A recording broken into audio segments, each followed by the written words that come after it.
they needed more than a new player. Mike Webster was called Iron Mike for a reason. He was the kind of man the game is built on. 4 Super Bowl rings, 15 seasons. A legend so durable, so fearless, that he played 150 consecutive games without missing a single start. But the last 48 hours of his life told a completely different story. Not a story about toughness, not a story about triumph. A story about a broken system that chewed up one of its greatest champions and left him on the floor of an empty apartment, purple-lipped, chest-burning, too poor and too afraid to call for help. On the morning of Sunday, September 22nd, 2002, Mike Webster woke up on the bare floor of a small Pittsburgh apartment. There was no furniture, no couch, no bed, just a floor that his caretaker, a devoted fan named Sonny Janey, had helped pay for after Webster and his teenage son Garrett had been evicted from their previous home for unpaid rent. His lips were purple, his skin was a ghostly, deathly pale white, and he was suffering from crushing chest pain that would have sent most people running to a hospital without a second thought. But Mike Webster was not most people. And not because he was tougher, though he was. He refused to go because he had no health insurance. He was completely broke. A man who had anchored one of the greatest offensive lines in NFL history, who had helped win 4 Super Bowl championships, who had once been called the best center to ever play the game, was lying on a bare floor in agony, terrified of a hospital bill he could not pay. Think about that for a moment. A Hall of Fame player scared to call for help because he could not afford it. If that does not sit right with you, drop a comment below and tell us whether a 4-time Super Bowl champion should ever find himself in that position. And if you want more stories like this one about the real price athletes pay, behind the highlights, subscribe right now. We cover the truth sports does not always want to talk about. To understand why this ending hits so hard, you have to go back to where Mike Webster started. He was born on March 18, 1952, in Tomahawk, Wisconsin. He grew up on a 640-acre potato farm in Harshaw, a small town where life was anything but easy. His parents struggled with alcoholism and divorced when he was 10 years old. The following year, in 1963, a fire destroyed the family home. Webster, his mother, and his siblings barely escaped with their lives. His younger brother Joseph would later spend 12 years in prison. From the very beginning, Mike Webster's life was defined by loss, instability, and survival. He found his escape in sports. At Rhinelander High School, he threw discus, ran track, and became a dedicated wrestler. He did not even play organized football until his junior year because farm chores made it almost impossible to manage. His coach, Dave Lechner, drove him home after practice so he could balance both. From that late start, Webster earned a scholarship to the University of Wisconsin-Madison. He became second-team All-Big Ten in 1972 and first-team All-Big Ten in 1973. He was only the second center in Wisconsin history to be named Team MVP. His story, at that point in time, felt like one truly worth celebrating. The Pittsburgh Steelers selected him in the 5th round of the 1974 NFL Draft, a class that also produced Lynn Swann, Jack Lambert, and John Stallworth. Webster came in undersized at 225 pounds and knew it, so he worked. He trained with a heavy blocking sled in his yard and lifted weights for 4 hours a day, even during the off-season. By 1975, he was the starting center. He became offensive captain for 9 seasons. He anchored Chuck Noll's run-heavy offense alongside quarterback Terry Bradshaw and helped the Steelers win 4 Super Bowls between 1974 and 1979. He played 220 franchise games for Pittsburgh, more than any other player in team history at that time. The nickname Iron Mike was not handed to him, he earned it. But behind that legend, the damage was stacking up. By the end of his career, doctors would estimate that Webster had absorbed approximately 25,000 hits to the head. Not one of those hits was ever officially recorded or treated as a concussion. Not one. The game took everything from his body and gave nothing back in terms of medical protection. He spent 15 seasons with the Steelers and 2 final seasons with the Kansas City Chiefs. He retired in March 1991 at 38 years old. And within months, the man who seemed indestructible began to fall apart in ways no one around him understood. In 1991, a local businessman named Steve Truchin noticed that Webster could not perform basic tasks.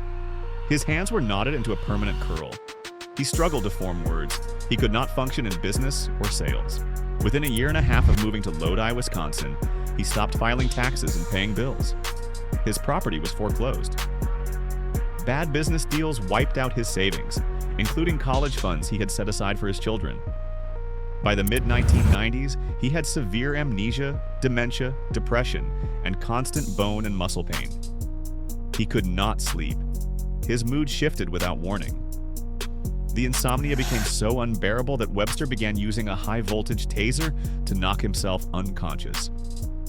When the pain made it too difficult to operate the device himself, he would ask his teenage son, Garrett, or Sonny Janey, to stun him. From 1993 to 1997, he lived mostly out of a black Chevrolet pickup truck or in cheap motels. He went days without eating. When he did eat, it was potato chips and dry cereal. In 1999, doctors formally diagnosed Webster with permanent damage to the frontal lobe of his brain and warned his condition would keep getting worse. To manage his memory loss and mood swings, Webster began illegally acquiring Ritalin. In February 1999, he was arrested for forging 19 prescriptions. At a tearful press conference in March, he acknowledged what he had done. He pleaded no contest in September 1999 and received 5 years of probation. His marriage to Pamela had already collapsed. She separated from him in 1992 after years of disappearances and volatile behavior. Their divorce was finalized 6 months before his death. The IRS and child support agencies garnished nearly all of his remaining income. He could no longer afford his essential prescription medications. Without them, he suffered violent physical shaking so severe he could not drive his son to school. And so we return to that Sunday morning, September 22nd, 2002. 2 days earlier, on Friday, September 20th, Webster had watched Garrett play in a high school football game. That may well have been the last moment of normalcy he experienced. By Sunday, his body was shutting down. He lay on the floor refusing help, paralyzed not by stubbornness, but by fear of a bill he could never pay. Late that Sunday night, Sonny Janey finally convinced him to go.